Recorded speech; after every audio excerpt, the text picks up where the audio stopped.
dapat manfaat. Dan yang terakhir, temperatur. Anda merasa nggak temperatur mobil Anda hot panas? Bapak Ibu lihat gambar depan, mobil kalau udah hot dipacu terus masih bisa nggak? Jawabannya bisa, tapi nggak lama kemudian turun mesin. Kayak gini. Jadi kalau Anda lihat seperti ini, ya mau hidupnya turun mesin terus kayak begini. Nanti Anda dengar kisah Pak Junaidi deh, hebat bener. Pagi, siang, malam, hot dulu tempernya, panas dulu bawaannya. Nanti kita lihat akhirnya kalau nggak dia turun mesin, karyawan turun mesin. Ya, kan tinggal dua pilihan punya aja kan. Nah, coba kita ulangi pertama-tama ada apa saja? Perhatikan apa? Bahan bakar, kedua kecepatan, ketiga apa? Mesin, keempat. Kira-kira Bapak Ibu mau jujur kena mana dari 4 hal ini yang perlu diperhatikan diubah? Ada yang bilang, Pak, saya kena 4-4-nya, puji Tuhan, cocok ikut camp SS ini ya. Tapi Anda mesti lihat yang mana kira-kira kebocoran kita atau yang paling kurang kita perhatikan. Sebenarnya kalau kita evaluasi ini akan menolong kita lebih sadar apa yang perlu kita perbaiki dari minggu ke minggu, bulan ke bulan, kuartal ke kuartal, dan tahun ke tahun. Mana mungkin orang kalau bensinnya kosong, bahan bakarnya kosong bisa menyampai tujuan dengan efektif. Sampai tengah jalan bensin habis, tidak ada lagi energi cadangan untuk mencapai tujuannya. Perhatikan kecepatan, jangan sampai Anda berhasil mendaki ke puncak gunung paling cepat, jatuhin orang, senggol kiri, senggol kanan, sampai di atas tancapkan bendera kemenangan, gol. Tapi waktu mau bikin perayaan gak ada orang merayakan Anda, cuma burung-burung di udara yang merayakan dengan Anda. Kenapa? Yang di bawah udah disenggol, jatuh semua. Perhatikan kecepatan kita, mesin dan temperatur. Baik, saya mau ajak Anda lihat sebuah survei. Kalau nggak percaya, 8 orang salah satu yang paling kaya di dunia ini, mereka kalau dilihat wah sekali loh. Anda kalau lihat detailnya, ini bukan main-main. Mereka adalah terbaik, terbesar, terhebat di bidangnya. Masing-masing nama ini. Masalahnya ada satu orang survei pertemuan mereka di Hotel Edgewater Chicago tahun 1923. 8 orang ini kumpul, mereka bilang gini, Pak, kalau kita sama-sama bersinergi, jangan-jangan kita bisa kuasai dunia loh. Anda kuat, saya kuat. 8 orang super kuat di bidangnya. Kita join bareng-bareng, kita kolaborasi. Tapi mereka lupa dashboard kehidupan. Inilah the next 25 years. 25 tahun kemudian ada seorang wartawan yang dengan sengaja meneliti akhir hidup mereka. Saya waktu baca ini langsung bulu-bulu merinding. Kenapa? I can be one of them. Saya bisa jadi salah satu di antara mereka. Lihatlah akhir hidup mereka. Charles Schwab mati dalam kebangkrutan. Howard Hobson gila akhir hidupnya. Arthur Cutten mati dalam kebangkrutan.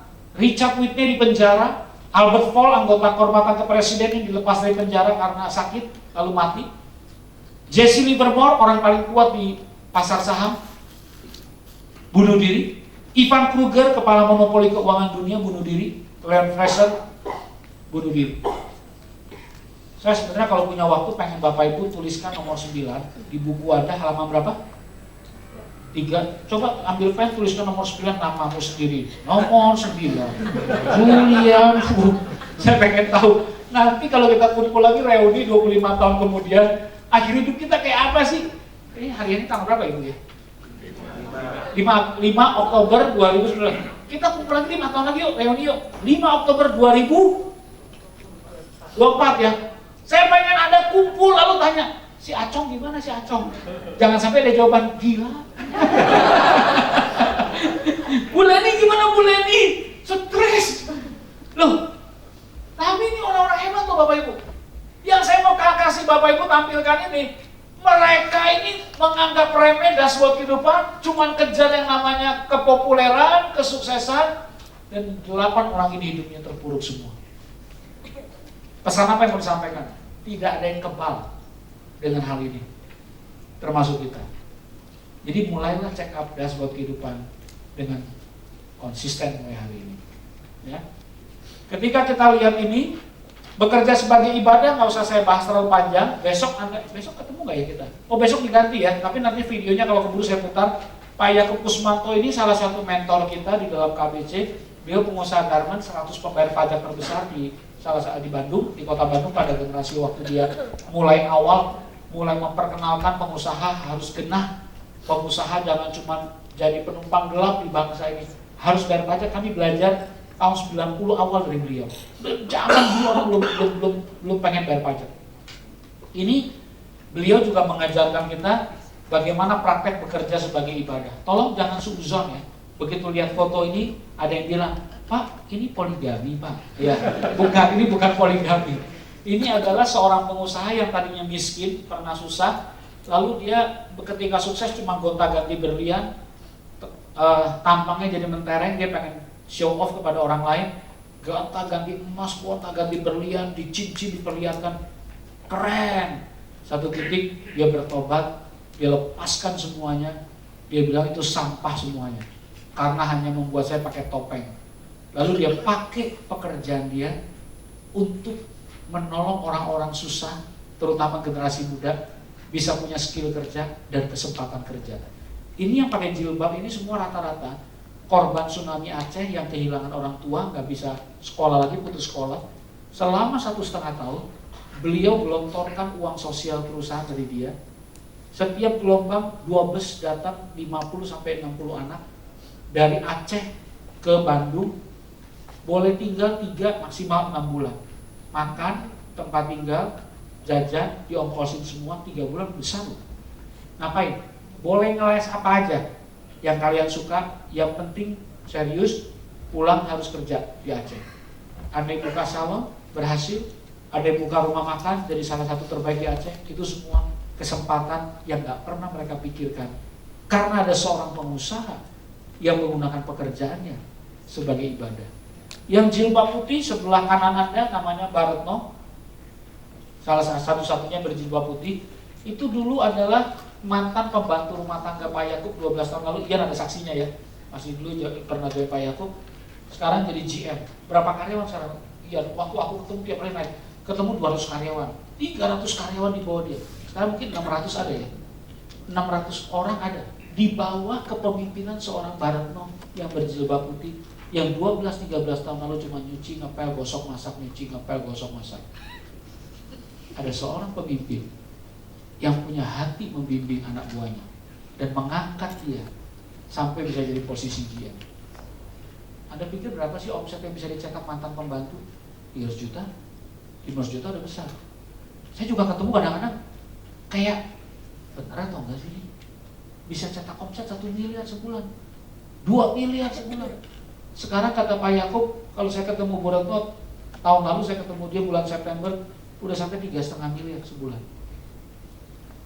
Terus saya bilang, manusia bisa berubah asal diberi kesempatan yang sama. Pak Jokowi siapa yang pikir kan bisa jadi presiden? Lihat fisiknya aja, Bu, maaf ya, kayak kurang gizi kita kadang-kadang mikir ya. Lebih keren bapak-bapak yang di sini cocok jadi presiden. Tapi kan manusia melihat perawakan, Tuhan melihat hati. Bisa tuh dari Solo muncul seorang pemimpin negara. Jadi kalau kita lihat begini, bisa nggak jadikan pekerjaan kita sebagai ibadah jadi berkat dan dampak buat orang banyak? Ya, nanti malam akan datang juga Pak Heru, pengelola restoran Dapur Solo. Sekarang beliau udah jadi pemegang saham, sudah ada joint venture. Nanti kita akan dengar ceritanya juga. Dan yang terakhir saya mau tutup dengan halaman 5. Bapak Ibu lihat di situ halaman 5 atau 6 ya? Ya, halaman 5. Pulang kita akan dititipkan dari sesi ini 6 harta kehidupan.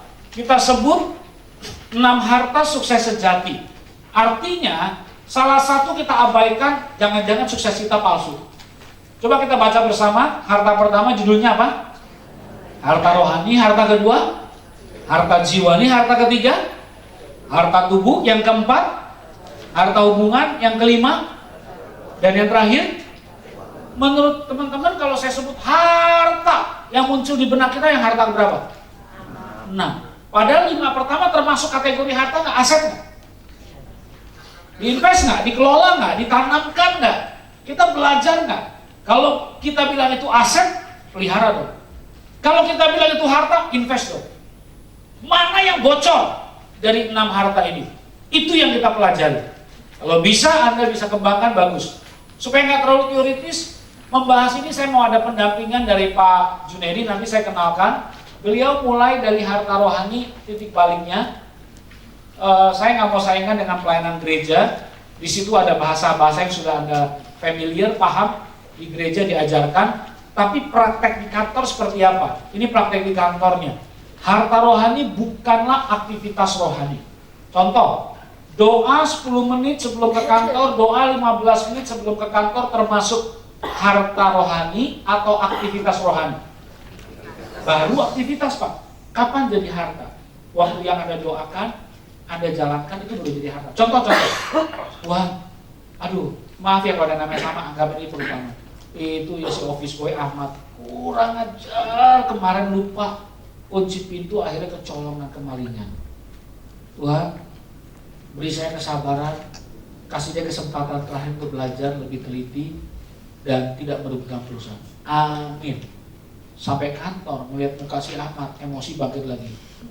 Lu masih mau kerja nggak sih lu? Bisa bukti uang. Tadi pagi padahal minta kesabaran. Berarti belum jadi harta, baru aktivitas. Kapan jadi harta? Ahmad sini, Bapak mau ngomong sama kamu. Ahmad baru betrap. Aduh, dipecat nih. Duduk. Ya. Bapak tidak suka kamu lalai pekerjaan, tapi Bapak mau kasih kesempatan buat kamu sekali lagi karena kamu pribadi yang baik dalam tim. Bapak lihat kamu disiplin sebenarnya. Orangnya mau kerja keras. Bisa nggak? Jangan terjadi lagi. Bisa, Pak. Bagaimana caranya? Ya, nggak lupa kunci lagi. Gimana caranya? Tolong selama 3 bulan ke depan, setiap sore kalau udah kunci gebok, fotoin, send ke WA Bapak. Oh, itu udah terkunci. Kira-kira terbangun nggak habit dia? Terbangun. Itu kesabaran. Itu jadi harta. Kalau tadi cuma jadi aktivitas. Ya, kita baca barengnya yang di kalimat depan ini. Harta rohani maknanya apa? Hidup dengan prinsip atau hukum rohani. Jadi jangan anggap enteng harta rohani loh. Ini menentukan masa depan kita. Coba Anda kalau nggak percaya, ini nggak usah dicatat ya, maksudnya karena udah banyak ayat di Alkitab. Saya cuma ambil beberapa contoh. Ada satu orang ikut di tempat ini, bolak-balik bangkrut dia, padahal suksesnya bisnisnya puluhan miliar, gede, nasional, dia bisa bangun. Tapi satu kali dia waktu bangkrut ketiga dia bilang, Pak, kayaknya gara-gara ikut ini saya ada satu yang saya langgar. Nomor 3 dia bilang, saya ternyata punya masa lalu ditolak ayah saya. Papa saya pernah ngomong, lu gak bakal sukses, lu bakal bangkrut dan lu akan jadi orang susah. Jadi dia itu bekerja keras, pengen melawan, pengen membuktikan buat papanya bahwa papanya salah. Jadi waktu dia baca ini, dia tidak respect sama orang tuanya. Dia pulang ke Medan, pulang weekend, dia datang ke papanya, dia minta maaf. Papa, saya kerja selama ini cuma pengen membuktikan bahwa papa itu salah. Tapi saya minta maaf, saya memang udah gagal, jadi gak ada perlu malu lagi. Tolong, papa maafkan saya. Dia bereskan dengan orang tuanya. Orang tuanya juga terharu melihat perubahan anaknya. Dia pulang lagi ke sini bangun bisnis. Gak lama dia telepon kami. Kayaknya memang ini yang saya langgar, Pak. Habis itu saya kena kutuk terus sepertinya. Bolak-balik bikin apapun rusak. Tapi setelah saya bereskan dengan ayah saya, hidup saya tenang. Saya nggak perlu membuktikan diri. Saya cuma perlu melakukan yang terbaik. Titik. Dan dia bisa bergerak lagi sekarang bisnisnya. Jadi jangan anggap enteng harta rohani. Harta rohani Anda menentukan masa depan kita juga dalam pekerjaan. Karena kita semua percaya apa yang kita tabur kita akan tuai. Saya mau ajak kita berkenalan dengan Pak Junaidi ini. Ada tanda titik U-turn yang Anda lihat dari dia.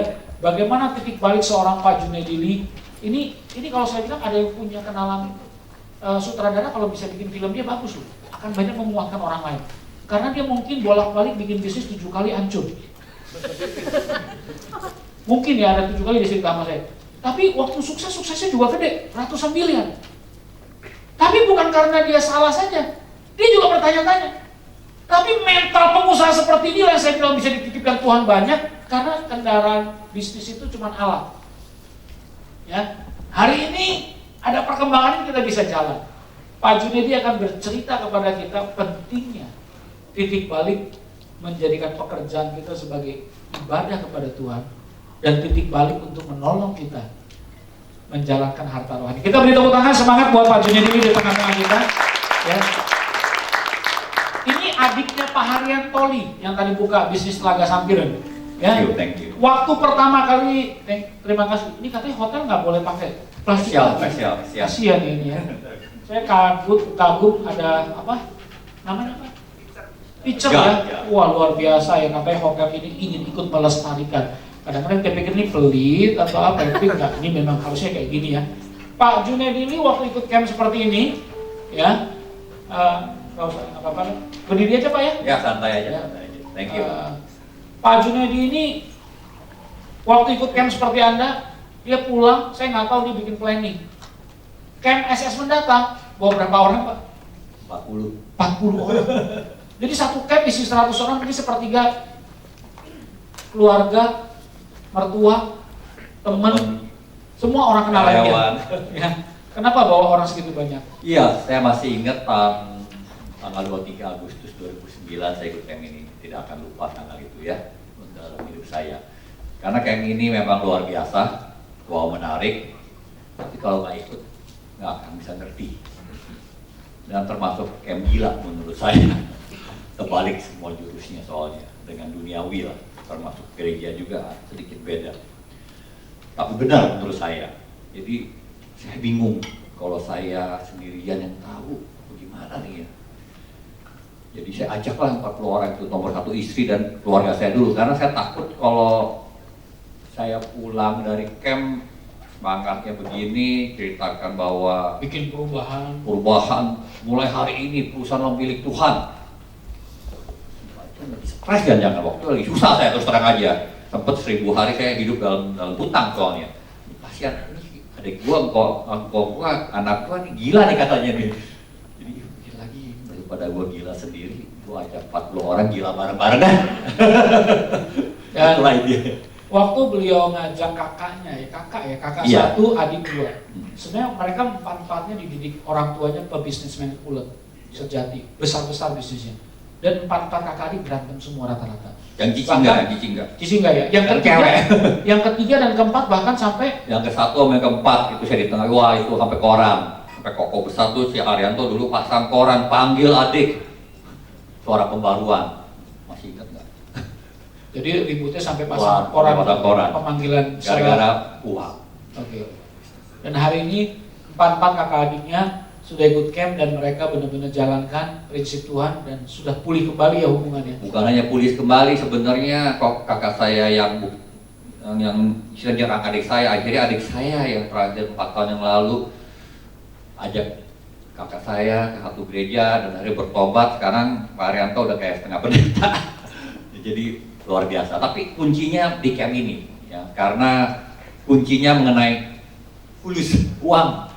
Kuncinya mengenai uang, karena ya kalau uang ini belum dipatahkan, istilahnya sesuai dengan firman ya, akar seluruh kejahatan adalah cinta uang. Kalau itu belum dipatahkan atau dikurangkan lah ya, di setengahnya, firman yang lain susah masuk, karena itu akar ya. Jadi di situ dipatahkan, jadi lebih lembut, lebih gampang untuk berkomunikasi. Dulu ngomong dikit, bisnis terus semuanya, dan bisnis pasti ujung-ujung ke uang kan ya, benar ya? Tujuan bisnis kan ciptakan profit ya, sama dengan uang. Ya, kita tuh ngomong bisnis terus kan, kalau udah ngomong bisnis, waduh, cuang rugi. Begitu nggak sepakat atau merasa ya, karena saatnya siapa yang paling bisa untung paling banyak. Antara keluarga itu sama, dikiat, terus, akhirnya stres banget. Belajar dari harta rohani ini, waktu kami ketemu Pak Jun, salah satu yang kami dengar banyak masukan dari karyawan sama istrinya, ini apa? Fragile. Artinya emosional. Saya masuk ke kantornya kaget, istrinya kasih lihat saya, itu lihat di atas Pak Jun. Apa itu? Peredam suara. Jadi kantornya ada peredam suara, istrinya pasang supaya kalau dia marah, suaranya teredam di ruangan itu, nggak masuk ke ruang-ruang lain, menghilangkan kesejahteraan orang lain. Bayangin sampai kayak gitu tuh. Saya bilang, waduh ini berat banget ya. Nah, jadi saya bilang sama Pak Jun, ini gimana cara nanganin? Apa yang Bapak alami titik baliknya? Kenapa sering marah itu? Iya, ya jadi sebenarnya cukup panjang ya, tapi saya coba singkatkannya. Jadi saya mulai kenal Tuhan tahun 95 di Baptis, dan saya mulai melayani Tuhan tahun 2000 ya. Dan saat waktu itu saya tahun 99 pindah ke Australia karena 98 lusuh Mei. Dan waktu itu saya masih ada saya sebagai pemegang shareholder satu pabrik garment ya, sama Koko juga sama adik ya, jumlah 2000 orang. Tapi saya masih shareholder, saya memilih pindah. Dan saat saya pindah ke Australia tahun 2000, saya doa kepada Tuhan begini, Tuhan jagakanlah pabrik saya yang di Jakarta, Cikarang, yang 2000 itu, supaya saya Mungkin dijelasin dulu, waktu itu pabriknya sama ya, satu pabrik Bertiga. garment. Oh, bertiga malah. Iya, join. 2000 karyawan. Iya. Nanti mesti cerita ya bagian keuangan, kenapa omset ratusan miliar bayar pajak cuman. Ya nanti lagi Ya, itu ada lagi ya. Sekarang yang situasi itu dulu. Iya, situasi jadi kenapa ya bisa bertengkaran terus gitu ya. Jadi saya udah melayani Tuhan mulai tahun 2000 dan saya berdoa pada Tuhan, Tuhan jagakanlah pabrik saya supaya saya bisa melayani Tuhan dengan full time full heart. Amin teman-teman. Amin ya. Jadi saya mau melayani Tuhan dengan full time full heart. Jadi saya mulailah melayani Tuhan dengan semangat itu dan doa itu. Tapi ternyata dengan berjalan, waktu itu udah di Australia ya saya ya, dan saya mulai melayani Tuhan 3 tahun terus full. Tapi akhirnya tahun 2003 bulan Agustus saya masih ingat, pabrik yang saya titipkan kepada Tuhan dibilang tutup. Ya, bangkrut karena 2003 Januari China masuk WTO ya, World Trade Organization. Dia bisa mulai yang bebas ya. Bisa mulai ekspor dari Cina ke seluruh dunia. Ya, kalau di sini mungkin kalau di Bandung banyak tahu ya pabrik garment tutup hampir setengah karena nggak bisa bersaing. Tapi saya tetap melayani Tuhan, tapi udah nggak full time, buka bisnis di sana, tapi juga rugi tutup. Akhirnya 2005 Desember saya mesti lelang rumah saya di Australia untuk bayar hutang, dan 2006 Agustus saya mesti balik ke Indonesia. Ya, terus begitu 2006 balik ke Indonesia, nebeng mama, hidup luntang lantung 1000 hari utang, hidup utang loh, bukan nol lagi. Dan akhirnya ikutlah 2003 Agustus 2009 23 Agustus ikut camp ini. Nah di camp ini saya baru dapat satu kebenaran yang menurut saya kebenaran yang terakhir yang membebaskan saya. The final truth that set me free. Firman Tuhan bilang kebenaran akan membebaskan saya ya. Tapi ternyata saya udah baca firman tapi kok belum membebaskan saya, belum merdeka. Ternyata ada satu hal yang saya belum merdeka. Yang tadi saya udah singgung. Ternyata saya masih belum bisa lepas cinta uang. Cinta uang. Nah, di camp ini diajarkan bahwa semua milik Tuhan, termasuk perusahaan. Kita hanya pengelola. Nah, jadi balik nih ke tadi sharing saya pertama. Ingat ya tadi saya cerita, saya doanya begini, Tuhan jagakanlah pabrik saya supaya saya bisa melayani Tuhan dengan full time dan full heart. Ternyata doa itu salah besar. Ternyata itu salah besar. Yang tadi kita amini bersama-sama ternyata itu salah besar. Coba ya, salahnya tahu nggak di mana sekarang? Ayo, katakan. Salah tadi rendah. Ada yang mendapat ilham?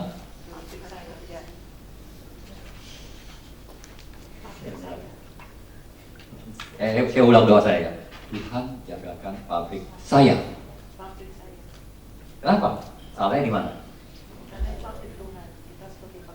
Amin, amin. Tapi kayaknya nggak pernah begitu tuh. Dulu saya doa ya, saya bilang kepada pastor, saya mulai Tuhan dengan full time full heart. Jadi saya serahkan pabrik saya kepada Tuhan. Bilangnya serahkan, tapi doanya gimana? Tuhan jagakanlah pabrik. Pernah nggak kamu doa tuh? Tuhan jagakan pabrik Tuhan. Nggak pernah Pak. Nah, baru sekarang saya pancing dapat pemikiran orang mana mungkin doa begitu. Nggak pernah diajarin begitu Pak. Nah, itu tipis loh, tipis. Dulu saya merasa bangga. Tuhan jaga pabrik saya melayani Tuhan. Jadi saya jadi Tuhan jadi manajer saya. Kalau begitu, posisi Tuhan jadi apa? Kalau doanya saya begitu, Tuhan jagakan pabrik saya. Tuhan jadi apa coba? Bawah. Itu yang paling sering dengar siapa? Marketing manager, HRD, omset loyo, omset dong, karyawan goblok-goblok, mahal-mahal lagi. Ini kalau nggak patah, kebenaran Tuhan belum bisa optimal bahasa saya. Dampaknya apa dengan pemikiran baru tersebut? Dengan begitulah akhirnya saya bisa menyerahkan hidup saya lebih holistik, lebih komplit kepada Tuhan. Dulu tuh saya topengnya banyak banget. Ya karena beda, business is business, God is God. pelayanan Sabtu Minggu kayaknya Bapak sama malaikat bilang buah Roh Kudus mungkin ya 5-6 adalah gitu. Tapi kalau Senin Jumat, si Korea bingung. Keren banget kamu, sadis ya. Nah, ini urusan kepada pajak. Dulu saya udah kenal Tuhan tahun 95 baptis, 99 mulai melayani, pabrik 2000, ada retret, ada PD, ada di pabrik. Tapi kalau pajak, Korea aja ya. hanya retret sama PD aja di situ. Iya, tapi kalau udah urusan uang, kayaknya ya, mungkin saya juga aja nih, yang penting saya udah persepuluhan Bang. Yang 90% urusan gua dong Tuhan. Kebalik. Kata kita bilangnya, love I surrender my life to you. Seluruh hidup kita, kok cuma cabut? Kalau urusan uang, kau bukan cepehun. Nah ini bedanya, kalau di sini diajarin malah tanya, what have you done with the 90%? Apa yang sudah kamu lakukan dengan 90% yang Tuhan berkati? Something aja. Waktu istri Pak Jun ikut camp kedua, sebenarnya kan satu keluarga pelaku modus penghematan pajak. Ya. Halus banget bahasanya. Saya dengar istrinya sempat awalnya agak sulit terima. Oh, galau. Bukan sulit terima lagi, karena sempat kita melayani Tuhan hampir 10 tahun dari jutaan dolar akhirnya sampai minus ya, waktu itu saya nebeng di rumah mama, papa sakit, Kio masuk satu rumah bersembilan, kamar 5, anjing 2 ya. Nah, tangis setiap malam saya stres ya, dan kekuatan kita hanya Ayub, terus terang aja, amin dong, Baca Ayub. iya mana lagi, karena contoh yang lain nggak ada gitu ekstrim, Ayub paling ekstrim. Dia bilang, Hani, ya. Kita baru hilang materi, anak masih utuh, bener ya, kesehatan masih oke, ya. Sampai satu hari udah puluhan kali suruh baca Ayub, dia teriak, lu jangan suruh gua jadi Ayub, gua nggak mau, orang lain aja. Dia udah batin sama Tuhan. Jadi saat mulai kita diberkati, sesudah dari kami ini, kita serahkan pada Tuhan semuanya, omset naik. Saya sempat utang, bisnis yang saya kelola itu sempat utang miliaran lah ya. Akhirnya isi saya mulai pulih-pulih dan kita ikut camper, kita bayar pajak. Dari dulu bayar pajak. Sini ngomong PPN dulu ya, belum PPh 25, 23, 21 ya, ini baru PPN aja nih ya. Ya PPN kan paling gede. Pertama bayar 10, pertama kan nggak pernah bayar sebelum ikut ini ya. Omset pokoknya gemplang terus saya, kalau bisa nol terus istilahnya. Ya, kecil ya. Akhirnya mulai bayar 10 juta, 50 juta, 100 juta bayar PPN aja loh tiap bulan. Gue dulu, dia kan bagian finance minister saya, bagian keuangan selalu. Ngoceh ya, terus dia pas mau bayar PPN dia telepon iPhone. Lu tahu nggak? Ini sekarang nih kita bayar PPN 100 juta loh. Udah diam aja saya nggak mau ngomong. Yang penting dia dibayar juga sih, tapi ngedubal, ngerti nggak? Kesel gitu, buat apa sih? Bayar cepetnya. Sampai puncak-puncaknya 1 bulan 1 M, tapi puji Tuhannya pas udah mulai 500-600 juta, hampir setahun lebih lah ya, per 2 tahun beda. Kita bayar PPN 500 juta, udah ngerti bedanya. Yang satu ngedumel, yang satu udah bangga, dia udah mulai percaya lagi kepada Tuhan. Memang it take time ya untuk pemulihan duka lah di hadapan Tuhan juga. Emosi Bapak berkurang banget karena kita uang itu tuh, kita uang juga tuh. Buat lebih tenang kenapa? Karena udah serahkan kepada Tuhan semuanya ya. Dan percaya Tuhan akan menyertai. Jadi yang bikin Bapak dulu emosi gelisah? Saya masih ragu, karena konsep saya belum komplit, belum holistik. Karena saya merasa Tuhan tuh baik di keluarga, kesehatan, komunitas tuh Tuhan pasti menyertai. Tapi kalau bisnis tuh kayaknya nggak ada Tuhannya. Jadi saya berusaha sendiri kalau bisnis. Capek sendiri. Jadi beban, maksudnya sih baik, cuman karena bukan nggak berani, nggak ada konsep bahwa menyertai Tuhan supaya miliki Tuhan, ini nggak ada konsep, jadi setengah, ngerti nggak? Ragu-ragu. Sometimes sekali doa Tuhan, sekali pakai tenaga sendiri, nggak pernah komplit holistik. Kalau sekarang holistik banget, udah serahkan, tapi bukan berarti nih Tuhan urusan kamu ya, saya cuma berdoa ya, no. Tentu awalnya dengan doa, tapi mesti teruskan dengan kerja keras, kompetennya ini yang ditingkatkan, ini yang kita kekuatan komunitas kita boleh bilang yang kompeten ini, karena itulah duniawi. Ya. Waktu Pak Jun masuk dalam Harta Jiwa ini, beliau survei kasih tahu kita, setiap Sabtu malam Pak Jun terjun konsultasi, dia ada sebuah kegelisahan. Karena dia bilang banyak sekali orang Kristen lemah, bocor di sini. Harta Jiwa ini itu kalau Anda lihat kata kuncinya, bicara skill kerja kita, pengalaman, keahlian, kreativitas kita. Kalau enggak, berat banget. Yang Pak Jun alami apa? Ini contoh yang tadi udah disinggung, jadi beberapa tahun yang lalu, ya, saya lupa di kota mana, ada satu ibu malam-malam, Pak mau konsultasi, monggo, ya, rame-rame, ya. Ya saya berapa 2 tahun yang lalu import 2 kontainer mainan, sekarang stuck, masih ada 1,5 kontainer. Oh iya, terus saya cek dulu ya mapping, ibu latar belakangnya apa, karyawan. Terus kenapa ibu mau berani bisnis ini, jalan bisnis ini?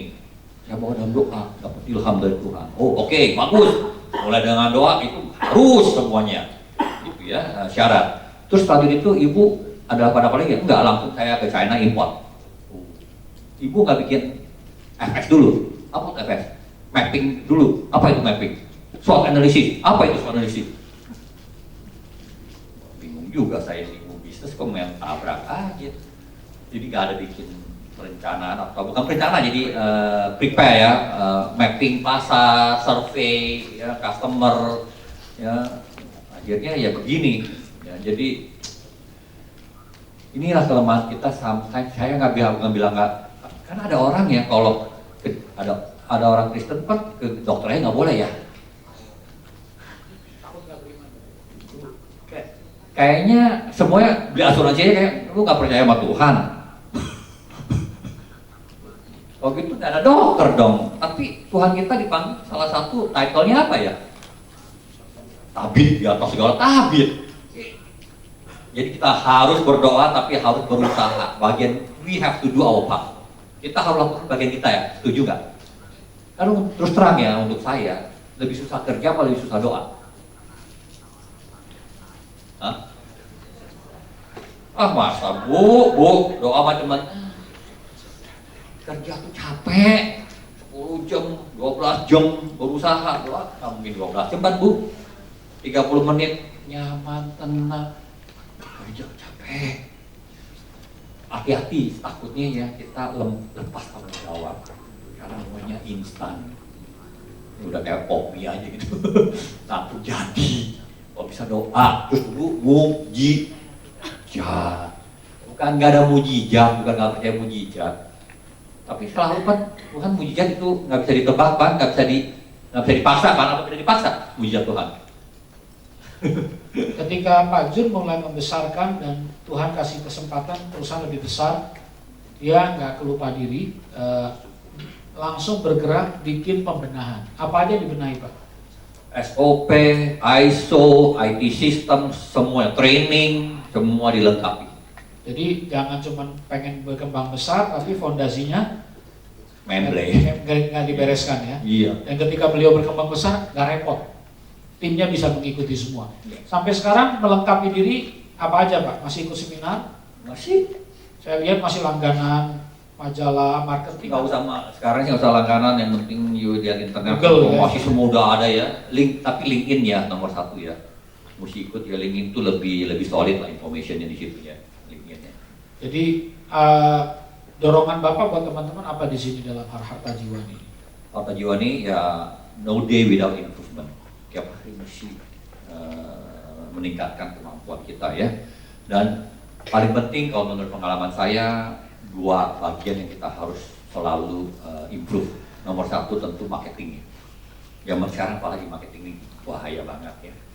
Dan marketing dengan digital tentu ya yang mendisrupt kita semua ini. Dan kedua mengenai HRD ya, karena ini 2 yang bukan dead sign, dead sign. Ilmu mati, bukan ilmu mati, benar? Marketing dan HRD hidup, dinamis.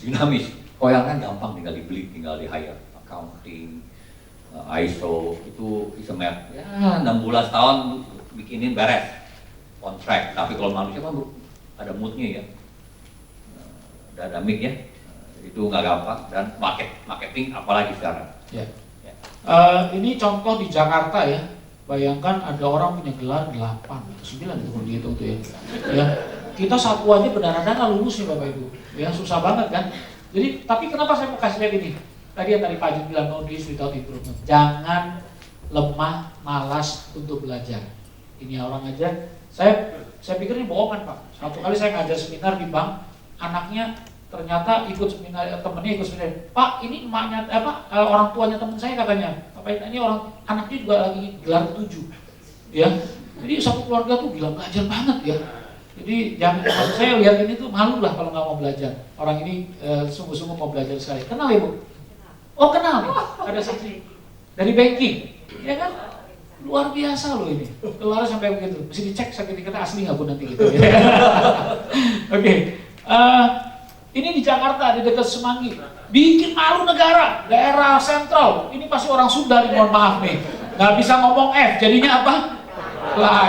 Flyover orang Sunda kan semuanya P kan. Mungkin ada yang marahin, itu salah itu, ganti. Apa yang diganti? P-nya diganti F, dia P ganti F. Besoknya diganti loh sama dia, P ganti F, ya. Hancurnya 2 kali kan. Ya jadi udah dia lihat yang pertama mungkin dia baca P-nya ganti F, yang ini kali ya diganti lagi sama dia begini. Jadi maksudnya kalau orang nggak mau belajar, bikin kesalahan kerja tuh banyak loh. Ini ruginya kan banyak. 2 kali kerja, 2 kali dana. Kita kadang-kadang kalau kita nggak mau belajar, kita juga sering bikin kesalahan sama. Ya, ini di Cikarang, tempat pemberhentian atau masih ada nggak sekarang? Tarif toilet mengikuti tarif Telkomsel. Ya, murah loh. Coba Anda yang laki-laki hitung deh. Kalau laki-laki cepat kan, pipis nggak lebih dari 30 detik kan, atau 60 detik lah. 18 perak, 20 perak, murah. Tapi begitu bayar marah pada. Kenapa jadi mahal? Kenapa bayar 2018 Pak? Baca dong bawahnya. Ada kebaca nggak bawahnya? Kebaca nggak? Nah, saya gedein. Ya, ini bawahnya tulisannya ini. Ya, jadi ternyata kita sering kecelek sama provider. Kelihatan murah tapi menit pertamanya itu yang bikin mahal. Ya, jadi ternyata yang ngikutin tali terbang. Ini yang tadi Pak Jun bilang, ini hati-hati ya yang khususnya retail ya kalau nggak belajar tentang disrupsi atau perubahan zaman tentang digital ya. Digital. Ini saya dikasih teman, saya kira Pak Jun pasti ke China ketemu ini ya. Ini pengemis jalanan, Anda lihat ya, suaranya coba dilihat. Dia masih. Anda lihat apa yang aneh nggak? Dia nyanyi standar ya. Suaranya bagus, banyak yang nonton. Wih, motor. Kira-kira apa yang difoto? Hah? QR code. Ini namanya apa? GoPay Indonesia namanya apa? Alipay. WeChat Pay. Jadi dia bisa sediakan ember buat yang cash, buat yang mau pakai Alipay langsung bayar di situ, transfer masuk account dia.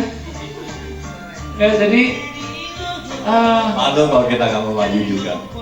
Pengemis aja dia begitu up to date ya, kreatif up to date ya. Jadi kalau Anda nggak mau belajar, susah Pak, nggak bisa, nggak ngerti, ketinggalan tuh, ya kan? Ini kita ngelihat mereka aja begitu niat banget. Pengemis bayar pakai Alipay, jadi imagine, ya. Saya juga lagi pikir ini canggih banget ya, tapi it happens di China yang kita bilang nggak mungkin semua, ya mereka bayar nggak pakai cash lagi. Belanja udah nggak pakai cash di sana ya. Tambah dikit banyak hotel, restoran. Wah masuk ke jalanan yang pinggir-pinggiran juga saya lihat udah pakai Alipay semua ya. Digital lah, at least kalau WeChat. No, cashless lah, cashless. Ya. Kalau nggak kredit card, at least cashless. Ya. Dan nah itu yang tadi harta jiwa ini harta tubuh. Maaf ya, ini bukan contoh bagus yang saya maksudkan. Tapi ini kami adopsi dari ini, cepat aja Anda lihat. Newstart bagus banget. Prinsipnya Anda bisa lihat kena di mana. Jadi dia bilang kalau kita mau bugar atau fit tubuh kita harus makanan yang pertama N. Ada singkatan NEW Newstart. Anda cek di mana Anda gagal lakukan. Makanan bernutrisi nggak, jangan cuma berlemak. Ya. Kemudian exercise nggak, olahraga. Ngomel termasuk olahraga nggak Pak? Ya boleh lah, tapi olahraga mulut ya. mulut. Jadi apa jantung ya. berdebak-debuk. Water, air, makanya dikasih minum air semua ya. Masih ingat karyawan saya keluar rumah sakit 12 juta dehidrasi katanya. Ya. Temperance, menjaga emosi, Pak Jun nih, ya kena banget dia di situ. R, udara bersih, ya. R, rest, istirahat. T-nya bagus, trust in God, percaya Tuhan. Makanya kalau parkir tuh jauh dikit, kalau ke mall atau jalan-jalan terpaksa kena sinar matahari biar jalan jauh. Kata dokter kita bagusnya jalan berapa langkah Bu ya? 10.000 ya. Padahal kalau kita cek kita mungkin rata-rata kalau di kota 2.000, 4, wow, bagus Bu 4-5.000. Yang kerja di komputer paling 2.000, maksimal 2.000 saya lihat, berat banget. Jadi mesti paksa jalan. Makanya saya kadang-kadang kesel ya orang tua manggil anak makan lantai 2 doang pakai WA group. Nah, makan. Ya kan? Datang kayak ke atas jemput, udah nggak dibalas ngomel-ngomel lagi kan. Jadi banyak hal yang kita nggak mau. Makanya saudara saya kalau lihat di luar negeri, Pak Jun kan karena kuliah di luar negeri, sekolah di luar negeri, itu orang bule kalau parkir ke mall sengaja parkir jauh-jauh. Supaya apa? Jangan dipaksa. Coba Anda ke mall, prihatin loh kita lihat. Sini. Semua orang pengennya paling depan, kalau bisa depan pintu mall. Tempat orang cacat pun diparkirin. Satpam datang, Bapak cacat? Iya Pak, mental katanya. Bener banget. Saya tuh sebel banget loh. Ya. Waduh, nggak mau rugi. Begitu udah deket parkiran mobil cewek, istrinya suruh nyopir. Hah, turun nyopir. Aduh, ini orang malas banget sih ini.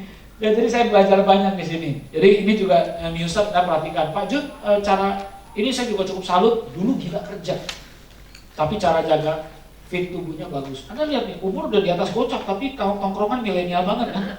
Jangan-jangan banyak milenial sekarang tongkrongan udah kayak udah uzur banget. Bapak disiplin apa aja yang dilakukan?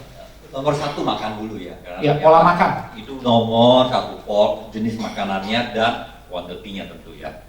Ya, pagi juga sekarang buah udah pasti, malam juga buah, terus malam malah berusaha no meat atau sup. Ya, itu dulu nomor 1. Terus kedua baru olahraga. Karena kalau olahraga bagaimana kuat pun kalau makannya berantakan, kalau nggak salah tetap lebih bahaya. Itu olahraga penting juga. Olahraga simpel aja, naik turun tangga, itu aja udah capek ya. Simpel thing aja. Yang Pak Jun lakukan disiplin tidur, istirahat. Ya, puji Tuhan saya udah diberkati Tuhan, gampang banget tidur ya. Hidup gejolak mungkin 10 kali lah ya dalam kehidupan yang ekstrim, tapi kalau udah capek tidur mah tidur aja. Jam 10, 11 udah tidur. Ya. Dan selalu 7 jam minimum, 7 jam ya. Tapi terakhir ini lebih susah karena udah mulai berumur. Jam 5 udah bangun. lebih pendek. Tapi 6-7 jam masih sesuatu yang masih malah 7 masih stabil. Oke. Jadi ini salah satu yang Bapak Ibu perlu perhatikan. Ternyata makin banyak riset tentang the science of sleeping. Seni untuk menolong orang tuh tidur tuh penting sekali. Itu bikin kita emosi apa? Kalau kurang tidur capek. Saya mau share ya satu, saya baru dapat juga tahun lalu dari kokoh saya. Bagaimana bisa tidur nyenyak untuk orang itu saya. Doa aja, doa singkat. Tuhan saya tidur dalam kasih. I want to sleep in your love. Kayak itu. Jadi otak disetel sama hati disetel dulu. Karena kasih itu kan kata yang paling powerful ya, apalagi saya kita ya. Jadi let me sleep in your love. Ya.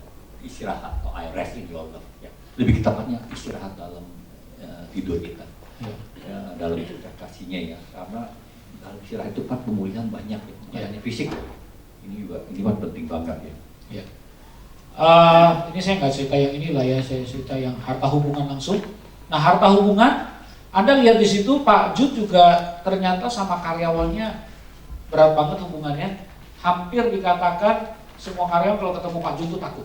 Kenapa takut Pak? Tukang marah. Bapak satu kali telepon ke bawah katanya murka sekali, iPhone nggak diangkat-angkat, ternyata di bawah karyawan setelah Pak Jun berubah, karyawan yang bersaksi di camp seperti ini yang untuk yang agama yang netral, nggak seperti versi kita ini. Sukses kita ya, camp. Ada camp satu lagi, karyawan bersaksi tentang perubahan bosnya. Dia cerita begini, iya dulu sebelum Pak Jun berubah, kalau dia iPhone ke bawah, kantor saya lantai 2 ya, itu nggak ada yang berani angkat, karena siapapun yang angkat dimarahin terus saya karena panas bawahnya. Jadi tambah lama dong angkatnya, tambah lama diangkat, pas yang jawab, kira-kira diapain sama saya? Semprot lagi. Kalian semua ini ngapain di bawah? Angkat kamu gitu lama. Nah itu normalnya saya, itu belum marah, baru normal. Suaranya gede memang Tuhan kasih tahu. Divisi apa yang paling Bapak malas atau jarang kunjungi? Gudang. Kenapa? Panas, kotor, bau. Ya. Dan di camp ini juga diajarin luar binasanya. Nanti Pak Paulus yang ngajarin. Karyawan tuh kalau perusahaan Tuhan, karyawan itu harus digembalakan. Nggak pernah dengar lagi Pak, karyawan digembalakan. Pulang apa yang Bapak lakukan? Gembalakan karyawan, caranya tiap Senin kumpul. Ya, bilangnya apa ya, pertemuan mingguan karena nggak mau terlalu rohani, sebenarnya itu komsel. Tapi nggak mau jangan bawa agama, bawa Tuhan boleh, bawa kasih harus. Yang dibahas apa? Kehidupan dalam harta. Nah itu juga sesudah ikut camp, waktu urusan lagi babak dulu, saya undang beliau bikin seminar 2 hari ya waktu itu, saya tetap maksain dah. Dan ternyata waktu Bapak kunjungan ke departemen-departemen selama ini jarang masuk ke gudang gimana? Kita duduk di lantai tiap Senin 2 jam giliran, ya minggu ini bagian accounting finance, bagian gudang, ya kita share kehidupan. Berapa lama Bapak praktek? Hampir setahun lah, nonton terus ya. Jadi ini investasi yang luar biasa, dari nggak deket sama karyawan sampai karyawan deket banget sama beliau. Dulu orang masuk pintu gemeter, sekarang pintu terbuka. Saya kagum beberapa kali datang ke kantor beliau, dia cerita terus, ada aja ceritanya. Pak Julian, baru 2 manajer datang Pak ngaku dosa, mereka pernah nilepon perusahaan. Bayangin loh, dulu kalau ngaku, wah udah bukan dimarahinnya, dijeblosin penjara. Tapi bisa tiba-tiba suasana kantor ada suasana keterbukaan, orang yang pernah berbuat salah, kompas hati nuraninya kembali lagi karena lihat perubahan bosnya, ngaku dosa, minta diberi kesempatan. Diberi kesempatan sama Pak Jun, ya, yang mau cerai, istrinya bilang sebelum cerai gua harus ketemu Pak Jun katanya. kita ngopi. Harus cerai, jadi sebelum cerai ketemu dulu sama bosnya. 3 kali ketemu, akhirnya hari ini. Ya. Begitu Pak. Jadi Agamanya beda loh. Hubungan ini, Gak ada masalah agama apapun. harta hubungan yang Pak Jun lakukan, dia bukan tipe orang yang peduli dan nalurinya pengen bangun hubungan. Tapi karena ini sebuah titipan Tuhan, harus dilakukan, beliau jalankan dengan konsisten. Sebenarnya semua bisa dipelajari dan dijalankan. Tapi terus terang saya sebenarnya udah, Iya. tapi hanya di gereja. Iya, di kantor malah nggak dianggap. Komunitas saya di Australia bikin PD, bikin gereja. Jadi masalahnya itu ya, kita di luar sana Kalau di gereja injek orang, nggak apa-apa. Coba di tempat di luar, pelan di depan, lu pelan banget lo, bego kan, keluar deh. beda banget ya polanya. Karena nggak holistik, jadi kita ada 2 topeng ya. Anak Tuhan jadi nggak konsisten bahasa saya mah, ya, tergantung di mananya.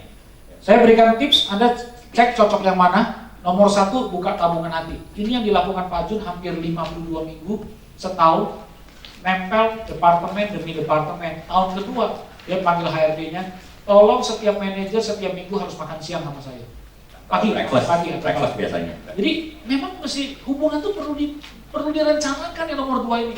Semua yang nggak direncanakan pasti dingin. Satu kali ada orang habis ikut camp ini datang sama saya, Pak, saya lagi mau konsultasi. Kenapa? Saya lagi ribut sama mertua. Kenapa? Mertua saya dulu baik, Pak, tiba-tiba kayak konslet. Wah, ketus banget, tajam ngomongnya, Pak. Saya kasih dia 1 pertanyaan. Kapan terakhir kali kamu ngajak mertua makan malam bareng? Kayaknya tahun lalu, pantas kamu digituin, saya bilang. Ya kan? Hubungan nggak perlu diplan. Pak Jun ini pulang dari camp ini biasa sama anak sikap.